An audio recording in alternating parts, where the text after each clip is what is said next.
Just imagine how popular you'll be at trade shows and cocktail parties when you can tell people, I'm not just a Cyberwire listener, I'm a supporter. Go to patreon.com/thecyberwire to find out more. Meltdown and Spectre pose kernel-level security issues. Speed was inadvertently purchased at the price of insecurity. Spectre affects most chips, not just those from Intel. Mitigations are on the way. Bogus security apps booted from the Google Play Store. Be on the lookout for phony Android Uber apps. Iran's internet crackdown continues, and former NSA contractor Hal Martin may plead to taking one classified document home with him.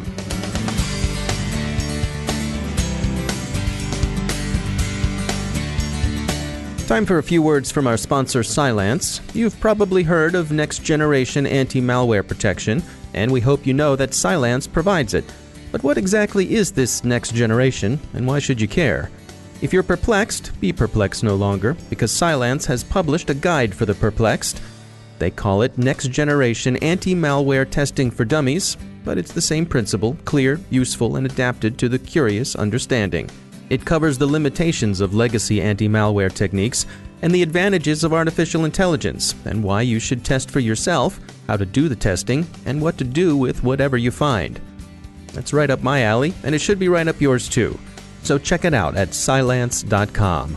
Take a look at next-generation anti-malware testing for dummies. Again, that's Cylance, and we thank them for sponsoring our show.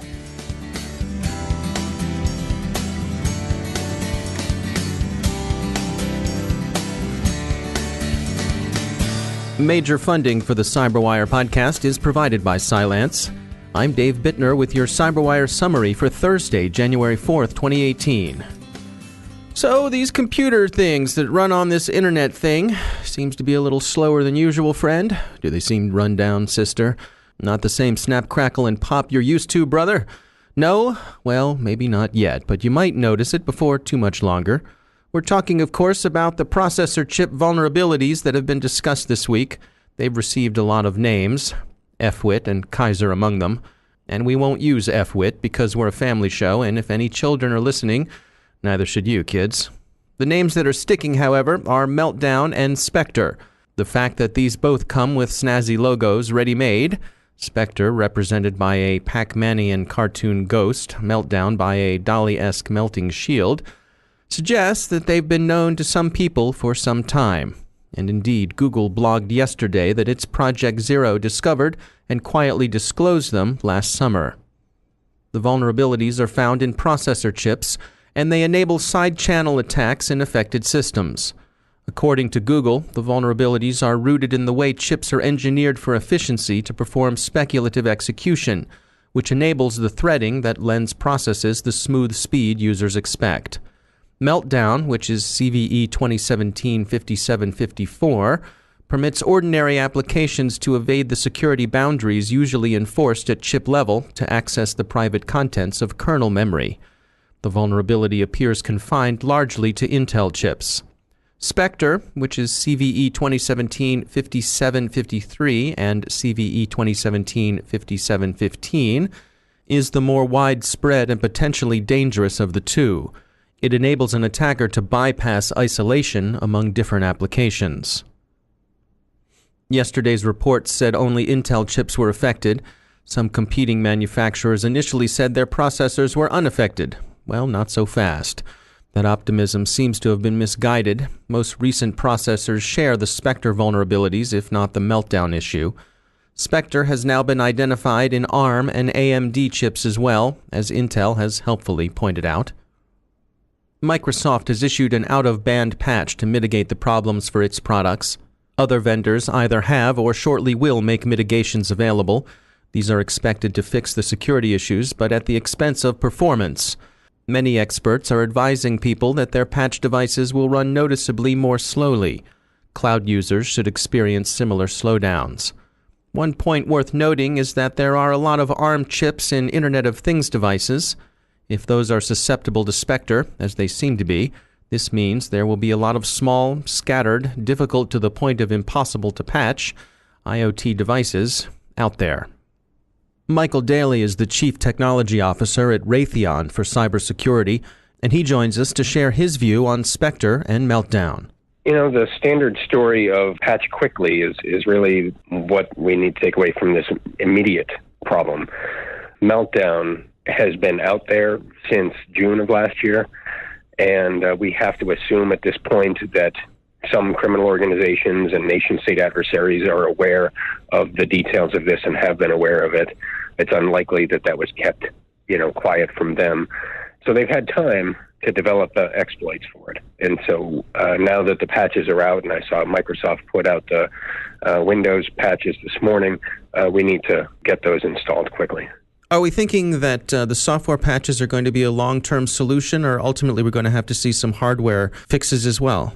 I don't think a hardware fix is anytime soon. Surely Intel, AMD, ARM will make changes to their architecture for future chips, but for now, I think we are stuck with software fixes. The Meltdown fixes appear to be out there. I've heard that the cloud platforms are already patched for the most part. Apple had their patch out last December, and others have theirs out. So I think Meltdown is okay in the sense that we have a patch. It doesn't mean that people have applied them or rebooted their systems, which is required to make the patch active. But Spectre is going to hang around for quite a while, it seems. And so in terms of the specific threats that people need to look out for, what's your guidance there? Well, the threat is that folks figure out how to get you to run some of this code and then use it to grab your credentials and encryption keys. I'm more concerned about credentials than anything, meaning, usernames and passwords. And with that, they can then jump and install other malware and go about the usual exploit chain. So this is another vector for them to grab credentials. On the Spectre story, the troubles with that are probably going to grow a little bit over time as the various criminal organizations and nation states work on developing new ways of exploiting it. And since there isn't a quick hardware fix for sure, and software fixes appear to be partial at best, we're going to have to do continuous updates to our monitoring system to look for Spectre exploits as they evolve over time. That's Michael Daly from Raytheon. In other news, Google has expelled 36 bogus security apps from the Play Store. Some of them misrepresented themselves as products from well-known and reputable vendors like Avast. This is, of course, an imposture, and Google has shooed these serpents from its walled garden. There's also some Android malware circulating in the wild that pretends to be an Uber app. Iran's crackdown on the internet continues as the regime declares victory in quashing unrest, but few observers take the Islamic Republic's claims of triumph at face value. Finally, in news of crime and punishment, former NSA contractor Hal Martin is reported by the Baltimore Sun and Reuters to have indicated his willingness to cop a guilty plea to a single count of taking a single classified document home with him. This came in a filing yesterday at the Baltimore court that's hearing the case. The single charge carries a maximum possible penalty of 10 years imprisonment. The government, which says it picked up 50 terabytes of classified information at Mr. Martin's Glen Burnie residence, seems unlikely to let things ride with that simple plea. No one seems to know why Mr. Martin took stuff home with him. If the government knows, it's not saying. And Mr. Martin's attorney has said that it went like this. Mr. Martin took things home to study so he could get better at his job, and then taking things home became an obsession. You kind of get that. The document Mr. Martin indicated his willingness to admit taking was a 2014 chart of a proposed NSA reorganization. An org chart would be kind of a page-turner. Kind of like those Jedi manuals that Yoda blew up in The Last Jedi. Wait, should we have said spoiler alert? Well, sorry, and may the Force be with you.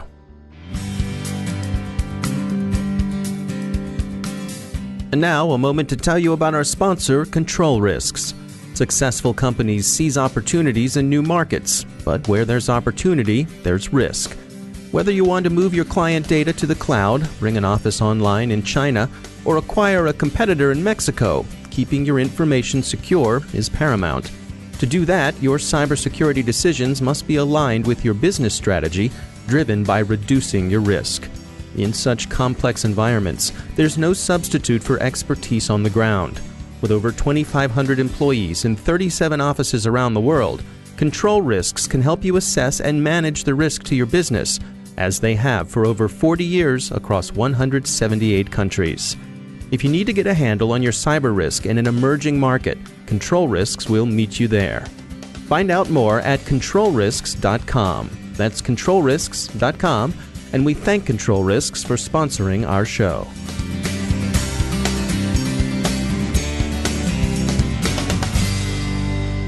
And joining me once again is David DuFour. He's the Senior Director of Engineering and Cybersecurity at Webroot. David, welcome back. Happy you can jump on the line with us today. We want to talk about Meltdown and Spectre, get your take on it. Let's just start with some basics. Well, hey, Dave, thanks for having me back. These are pretty significant in terms of what's going on because both of them kind of start at the hardware level and work their way up from there. Meltdown does have a software solution. Spectre, we're going to see some stuff over time. So take us through that. I mean, we're seeing the patches being released for Meltdown, but we're also hearing word that this could lead to slowdowns.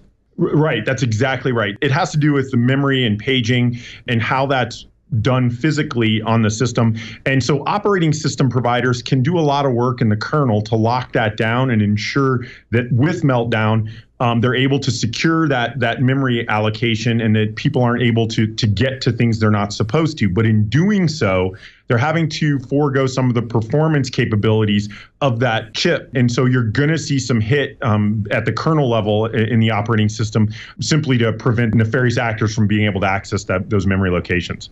And what about with Spectre?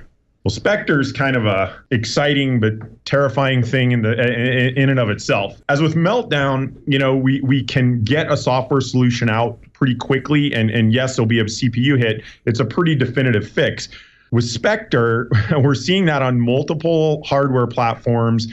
And the issue there, without going into too much detail, is how applications are able to access memory. That one is not going to have a straightforward, simple fix. And what we're going to see with Spectre is probably something that's going to take time to get software fixes out as we see threats appear. Because the definitive fix would be to ship back all your hardware, have them repurpose circuit boards, and then ship your hardware back to you. But obviously that's too costly. So with Spectre, it's going to take time, and we're going to have to pick these threats off one at a time as we see them. I think it's fair to say a sizable percentage of the computing world runs on Intel chips, certainly. They are the dominant player. How do you see this playing out? Obviously, we're going to have to see some hardware adjustments from Intel. Will those hardware adjustments necessarily come with a performance hit as well? So I think a couple things. Meltdown is specific to Intel. And as I said, we're seeing some fixes come out already for operating systems around that. And yes, I believe there'll be short-term hits or long-term even on that hardware. But I think Intel will have workarounds in place to resolve this problem in new hardware. Couldn't estimate when, but I think moving forward, they will have this resolved. They're really good at that. And that's specific to Meltdown. Now, the beautiful / terrifying thing about Spectre is it's not just Intel. It's affecting ARM and AMD as well. So it's not just limited to PCs or Macs or things like with Intel chipsets. It's going to be across the board on anything with an ARM, an AMD, or an Intel chip in it. And that is going to take longer to fix. And I don't think you can recall all these devices from these manufacturers. I mean, how many people are manufacturing ARM chips out there? Right. So it's just, we're going to have to, as an industry, take the time that when we see threats, it's just one more thing we add to the queue. We're going to have to figure out how to write solutions that protect against those threats. And then from a hardware perspective, I guarantee you folks are going back to the drawing board on how to engineer these problems out of those chipsets. So what's the advice that you would give to different organizations? I mean, we've got enterprise, we've got small business, and we've got home users. What should their various approaches be to protect themselves from this? How serious on a day-to-day basis are we talking about here? Well, I think that's a great question in terms of, first of all, anyone who ever hears me speak or on I could be talking about how to bake bread. At the end of that, I always say back up your data and apply security patches. So number one, first and foremost, when operating system security patches come out for this stuff, apply them as quickly as you can. Some enterprises don't have that luxury of doing it very fast because they have proprietary software, but you do need to apply security patches to this as quickly as possible. And that's really at the enterprise and business level. For the consumer, I think it's one of those things where you need to be diligent and pay attention to what's going on. But I don't think we know yet what the implications are to, say, smartphones or home PCs or things of that. And we're just going to have to wait and see. Because this is a pretty sophisticated kind of issue that a lot of people now are going to try to take advantage of, and we're going to have to watch how that plays out and be ready to create patches or write solutions that protect against it as we start seeing it in the wild. All right, David DuFour, thanks for taking the time for us today. Great talking to you, Dave. Thank you. All right. And that's the Cyberwire. Thanks to all of our sponsors for making the Cyberwire possible, especially to our sustaining sponsor, Cylance. To find out how Cylance can help protect you through the use of artificial intelligence, visit Cylance.com. And thanks to our supporting sponsor, E8 Security. Follow the behavior, find the threat. Visit E8Security.com to learn more. The Cyberwire podcast is proudly produced in Maryland out of the startup studios of Data Tribe, where they're co-building the next generation of cybersecurity teams and technology. Our show is produced by Pratt Street Media with editor John Petrick, social media editor Jennifer Iben, technical editor Chris Russell, executive editor Peter Kilpie, and I'm Dave Bittner. Thanks for listening.